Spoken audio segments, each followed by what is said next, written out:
Definitely used the wrong tofu, but it'll still taste good.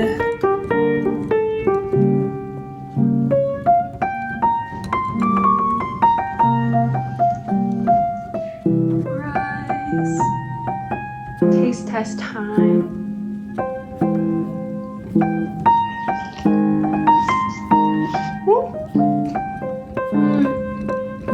It's hot.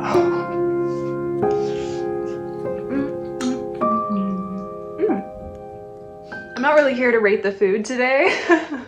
And I also didn't have all the right ingredients. But this kimchi jjigae is good. It's nourishing, it's cozy, it's kind of the exact meal that I need right now, because if it's unclear from my appearance and my general demeanor, I'm having a hard time right now. One of the things I am not learning about myself, it's not new information, but I'm coming to acknowledge and accept that this is a problem that I have that underlines every other problem in my life. Is I'm a person who does not at all handle stress well. I feel like one of the biggest ways that I cope by not coping with my stress is actually neglecting the physical body that holds my soul. And that can look like not showering for a few days, or literally not eating all work day because I'm too stressed to eat, and I feel guilty about taking a break, and I feel overwhelmed about what to choose, and I have no appetite because I'm just stressed in general. And it's just the base human needs, I'm not meeting them a lot of the time, and I have the privilege of putting those things first. And I also know that doing so will serve whatever else I decide I have space for to pursue, and whatever else I'm already involved in.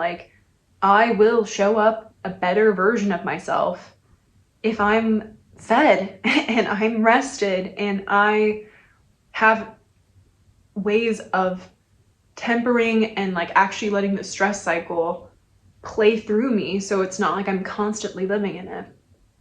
But then again, a day passes of wow, like what a realization.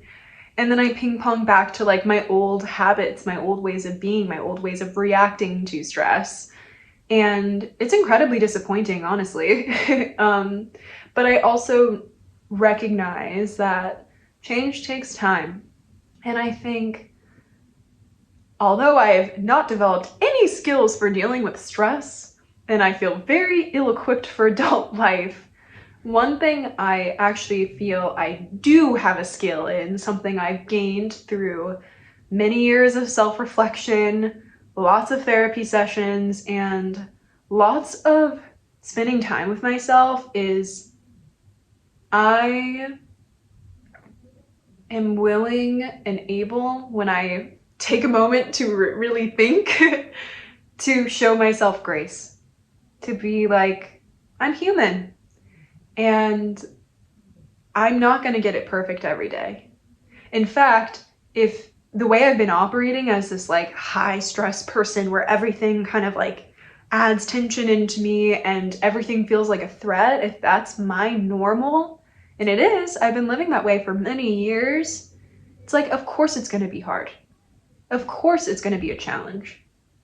And that doesn't make me weak. That doesn't make me a bad person. That doesn't mean that the days where I get it right, so to speak, or the days where I choose a better path, something that feels better for me, like those days still count. Those days are still making a difference. And I know that the best things I can do for myself as someone who's trying to make a change in their life, as someone who only has so much time, as someone who also doesn't want to have to spend every single moment like trying to fix myself, and operating from that perspective, is I am allowed to show myself patience. I'm allowed to not be perfect.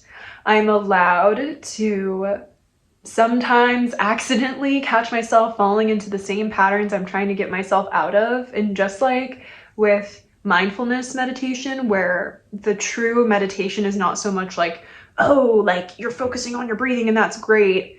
The true meditation is kind of when you catch yourself all of a sudden like, oh shoot, I was actually getting all caught up in my thoughts. Let me return to my breath.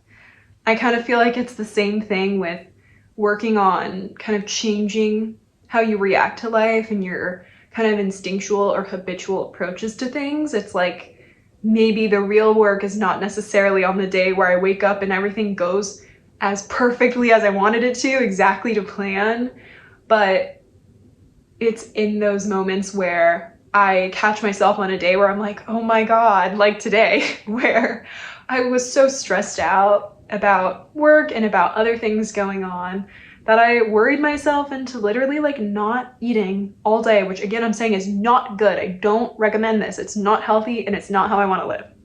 But it is the truth of what happened today. I didn't eat all day because I was really stressed. And then I could have just let that continue into the evening, snowball me into like a depressive, like numbing TikTok scroll all evening after work. But I decided, you know what? Let me at least make myself this kimchi jjigae that I've been planning to make since the beginning of this week and feed myself a nourishing meal. I don't have to earn like taking care of myself.